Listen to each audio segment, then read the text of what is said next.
Hey everyone, welcome to this explainer. We spend absolute billions searching for new, complicated ways to source fresh water. But today, we're going to look at an incredibly elegant solution to our modern water crisis that's, well, literally been falling right on our roofs all along. We're going to explore how a concept called designing for water can radically shrink our environmental footprint and do it while beautifully integrating into the very buildings we live and work in. Let's jump right in. There's this brilliant quote by Michael McClary that I think perfectly reframes our whole perspective here. He says, "Irrigation of the land with seawater desalinated by fusion power is ancient. It is called rain." I mean, how great is that? It completely pulls us away from these massive, energy-heavy tech solutions and brings us right back to basics. We usually treat rain like a nuisance, right? Just a weather event that causes potholes and urban flooding. But actually, it's the Earth's original fusion-powered desalination plant. It's the primary source that feeds our rivers, our lakes, our groundwater aquifers.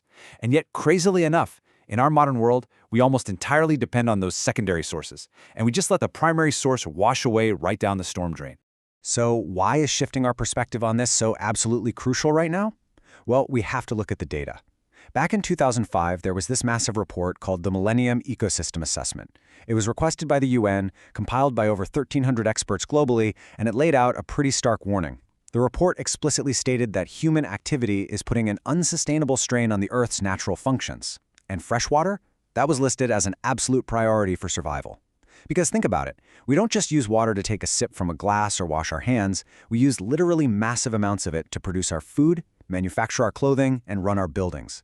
This total volume is our water footprint. And if we want to secure our future, we have got to urgently shrink that collective footprint. Okay, so how do we actually do that? Well, first, we need to understand the different colors of water. Right now, we completely overconsume what's known as blue water. That's our aquifers, rivers, and lakes, and we're basically draining them dry. But we have these incredible, completely untapped alternatives. We have atmospheric water, which is just rain and fog. We've got green water, meaning the soil moisture that's vital for plants. There's stormwater, which is rain once it hits the ground, and even gray water, which is gently used wastewater from things like your laundry or your shower.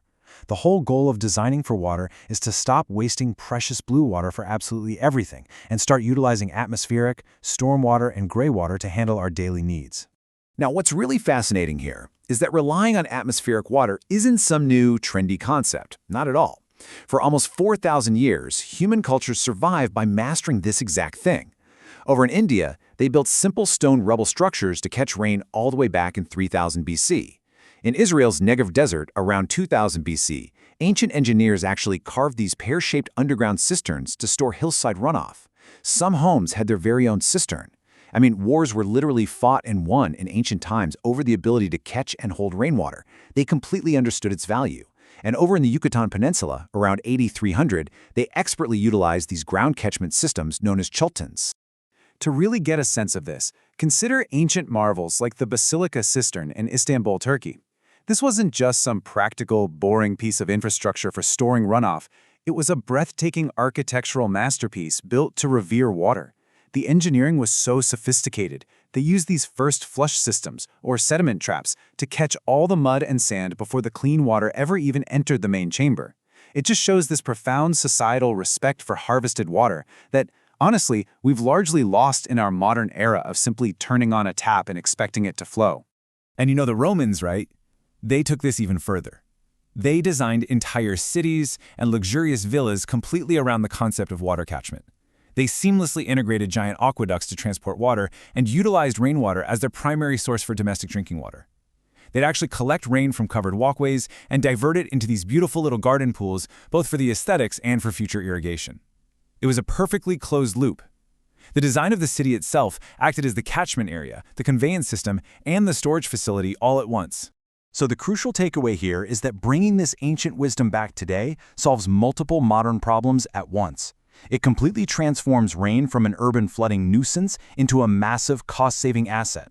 For starters, it provides a self-sufficient water supply right where you need it, which drastically slashes the insane energy costs associated with pumping groundwater. Plus, the water itself is high-quality soft water, meaning it's low in mineral content. When you apply it to landscaping, it actually cleanses the soil by dissolving and leaching away built-up salt deposits.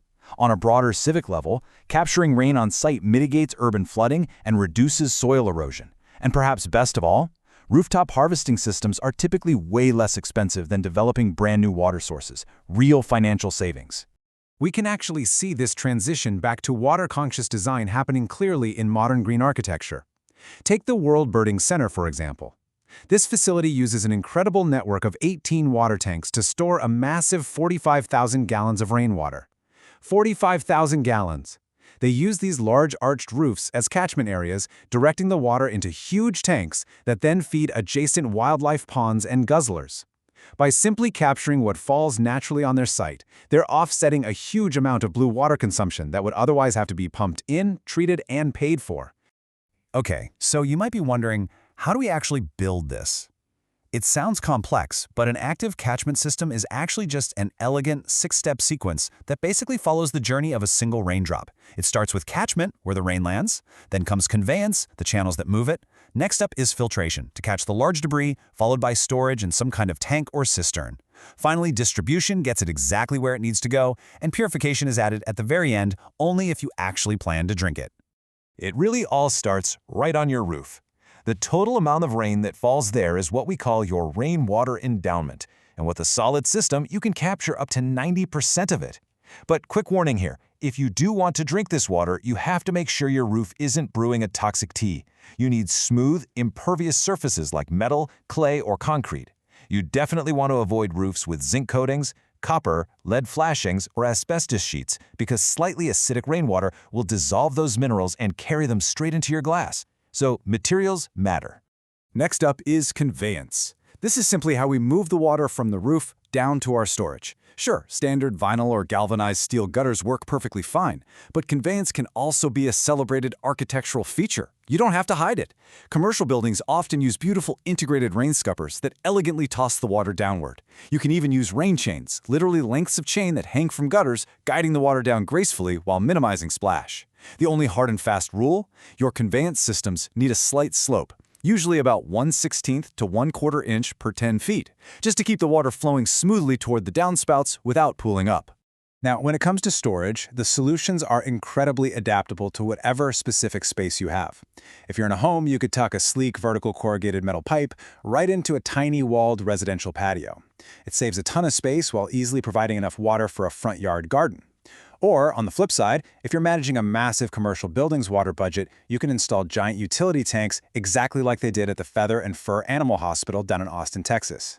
Whether you're working with a super tight urban footprint or a sprawling commercial site, I promise you, there is a storage solution that fits perfectly into the environment. And here is a vital little secret. You don't always need massive active storage tanks. For landscaping, passive distribution systems work absolutely wonders. Pima Community College does this beautifully. They use a simple gutter drop that falls straight onto a rock splash pad to water a nearby tree, and they built these landscape swales right next to the sidewalks to collect runoff. These little earth basins catch the overland flow, sinking the stormwater directly into the plant's root zones. It effortlessly converts stormwater into vibrant, life-giving green water. No pumps or big tanks required. So as we've seen today, this whole concept isn't just about saving the environment, though it definitely does that. It's about smart, cost-effective, historically proven engineering that we can implement right now on our own homes and our businesses.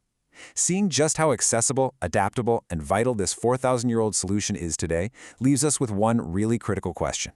Next time it rains, will you just watch that precious resource wash away down the street, or will you design for water? Something to think about. Thanks so much for joining me on this explainer, and I'll see you next time.